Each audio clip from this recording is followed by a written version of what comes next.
Waktunya Mama bercerita. Menggali dinding untuk mencuri cahaya.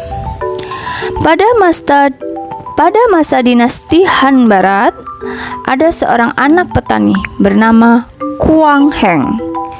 Pada saat kecil dia ingin bersekolah, tetapi karena keluarganya miskin, tidak punya uang untuk bersekolah. Kemudian dia belajar kepada kerabatnya. Dengan begitu dia baru memiliki kemampuan untuk membaca. Quang Heng tidak mampu untuk membeli buku, jadi dia hanya bisa meminjam buku untuk dibaca. Pada saat itu, buku adalah sesuatu yang berharga. Orang yang memiliki buku tidak mudah untuk meminjamkan kepada orang lain. Pada saat musim tani, Quang Heng sibuk melakukan kerja paruh waktu untuk orang kaya. Dia tidak meminta uang bayaran, tetapi dia hanya meminta kepada orang itu untuk meminjamkan buku kepadanya. Setelah beberapa tahun, Quang Heng tumbuh dewasa dan menjadi tulang punggung utama keluarga. Dia bekerja sepanjang hari sampai malam.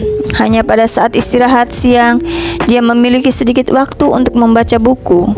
Quang Heng cemas dan dalam hati berkata, "Siang hari sibuk untuk bercocok tanam, tidak ada waktu untuk membaca buku. Jadi saya bisa menghabiskan lebih banyak waktu di malam hari untuk membaca buku."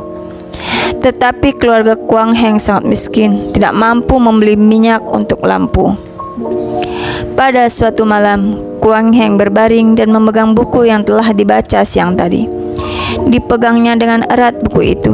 Tiba-tiba dia melihat seberkas cahaya menembus dinding timur. Dia berdiri dan berjalan menuju dinding itu. Ternyata cahaya itu berasal dari cahaya lampu tetangga yang masuk melalui celah di dinding. Kemudian Quang Heng terpikir sebuah cara.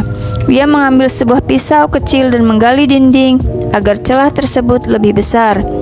Dengan begitu, cahaya yang masuk akan lebih terang.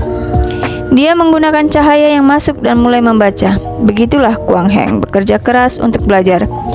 Kemudian dia menjadi orang yang sangat berpengetahuan. Sebagai bahan renungan, jika kita memiliki semangat belajar seperti Quang Heng yang rela menggali dinding untuk bisa mendapat cahaya untuk belajar, maka apa yang ditakutkan dalam belajar? Kita pasti bisa belajar dengan baik. Cerita diambil dari buku Belajar Tidak Menakutkan.